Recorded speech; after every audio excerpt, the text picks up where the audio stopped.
Hello and welcome to December, which means that it is, yes, D in December again, or as I like calling it, Dungeonmas or Dungeons and Dragons December. I don't know why I have such a hard time saying D in December, but I do, and I like what I call it better. So on the first day of Dungeonmas, my DM gave to me a mimic disguised as a Christmas tree. And hopefully every time I make a video, there's a little bit more on the tree or a little bit more going on in the room. I had to turn on like all four lights in this room and open up the curtains to make it not look like a dungeon anymore, which is really, really exciting. So, I'm fairly new at the game still. I've only been seriously playing since July. I've done a couple of parody games before them. I tried getting on one of the Star Wars campaigns, and yeah. I was working with those gamers. And I'll explain it some other days, but for now, I just kind of want to go through what I'm actually wanting to do with Dungeonmas, because I really, really, really am excited for it. So, what I want to hopefully do is I'll actually build up like a 12-part campaign, so like just 12 shots like thrown together into actual like the 12 days of Dungeonmas. And today's just an intro and a bunch of random things to know about D&D. So, welcome to the world of Dungeons and Dragons.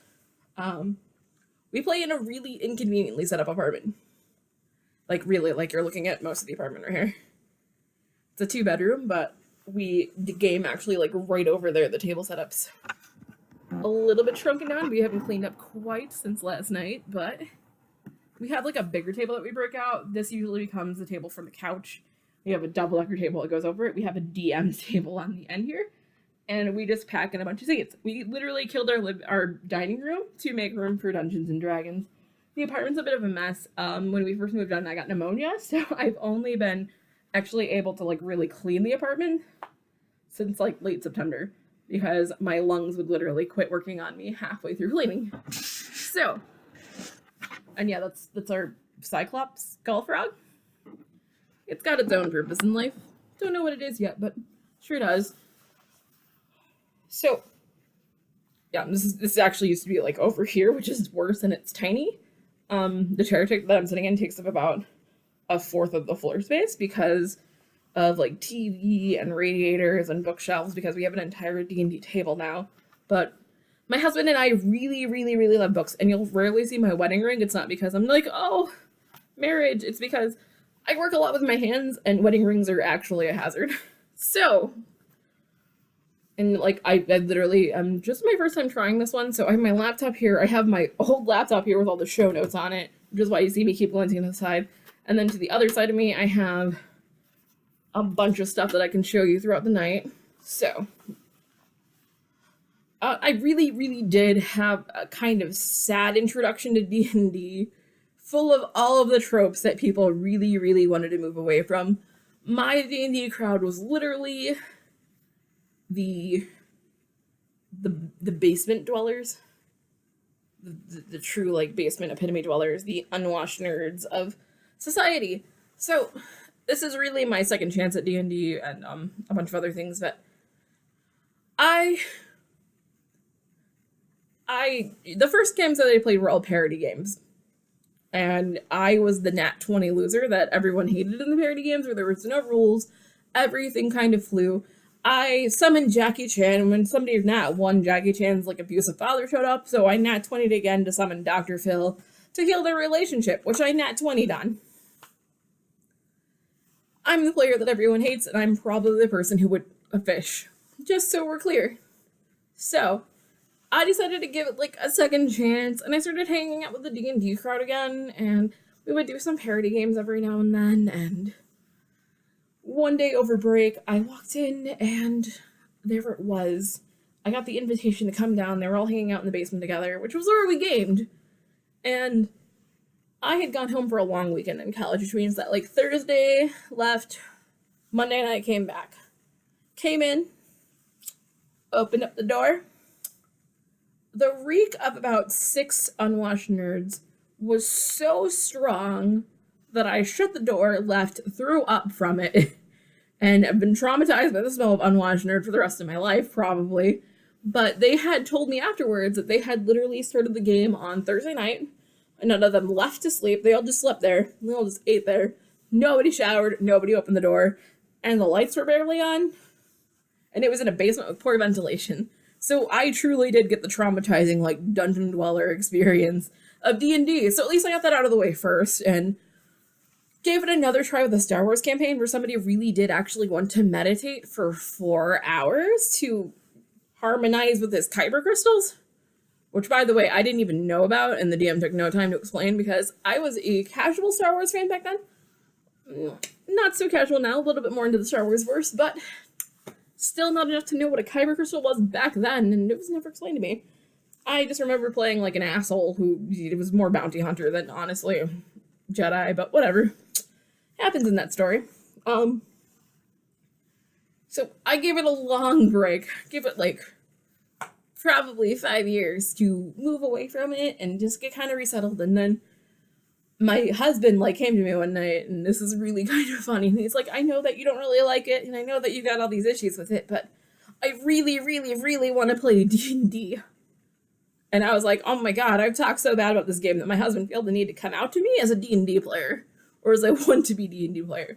So I felt really bad, and then I was like, oh man, I should probably like try finding a campaign for him, and then I ended up having just enough friends to start running a campaign. None of us had DM experience at all.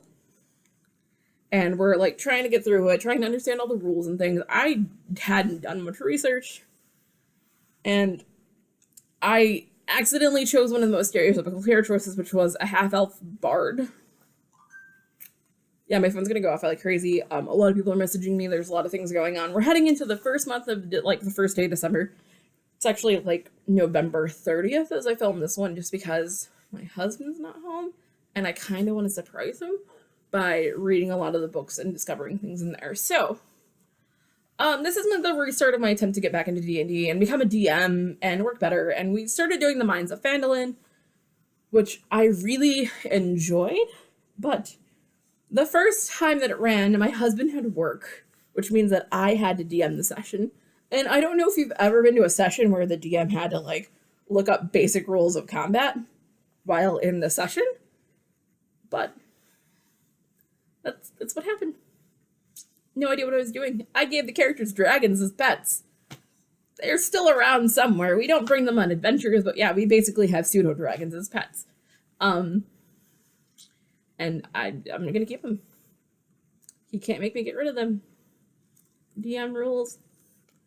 So I've been DM. My husband Tyler has been DM. My friend Jane has also been a DM for us, and the session, this is going to be the introduction one, and then tomorrow, because the video is already so long, I'll start getting more into the actual books and the introductions and stuff. So, as much as I love D&D, I will be reading some of the stuff from the books here, because they're absolutely phenomenally overwritten in points. And you just sound like you're really gay for, like, hot elves. No idea why, honestly. It's a great writing. So, I want to get into this. I want to do a campaign at the end of December. I have like a lot of work going on. And December 14th is basically like when I'd had to start that if I wanted to do the actual 12th day on Christmas type of thing. But I've got to figure out how to do like Twitch, and I got to figure out game mechanics. I'm figuring out Roll20 now. I'm figuring out how does campaign on Roll20. And I've got to stay on top of the whole December thing while like somehow filming enough to not let my husband know when he's off Saturday, Sunday, that it's not going on. Yikes. And on top of that, I did fail NaNoWriMo, but I was giving it a really good attempt. I've got Christmas presents. I've only got 2 done. Yeah, 3 done out of the stack now. I finished the 3rd one this morning. And I've got like 21 people to make presents for. You have to decorate the tree. Trying to find a newer job. And there's a lot of things that are going on this month. So yeah. So what I'm going to do is I'm going to break down like the beginning bits of the D&D 5e Player's Guide, which I have here, the PHB Player's Handbook. It's really beautiful. If you really want one, they cost $50. So ask for Amazon gift cards, or even better, support your local gaming shop if they talk to you in the store. Which would be really nice if they did that to me. They don't. Not really much. So, PHB. I also have the DM guide. I had to see which book was next on the pile. So I have the Dungeon Master's Guide too, which I will be doing bits from. And then, last but not least, I have another character sheet. I didn't know that was in between the books anymore. And I have the Monster Manual, the Monster Book of Monsters. So I'll be doing the introductions from all of these and trying to figure this out. We'll see how the video has to split up because of time limits and YouTube. But for now, here we go. Can't wait to see you next time. Bye!